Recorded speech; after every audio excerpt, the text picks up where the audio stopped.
முருகனை கூப்பிட்டு முறையிட்ட பேருக்கு முற்றிய வினை தீருமே. முருகனை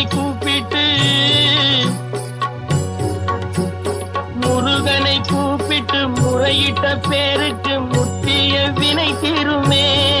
உடல் பற்றிய பிணியாருமே வாழ்க்கை முற்றிலுமே நலம் பெற்று இனி துரமெத்த இன்பம் சேருமே. அப்பன் முருகனை கூப்பிட்டு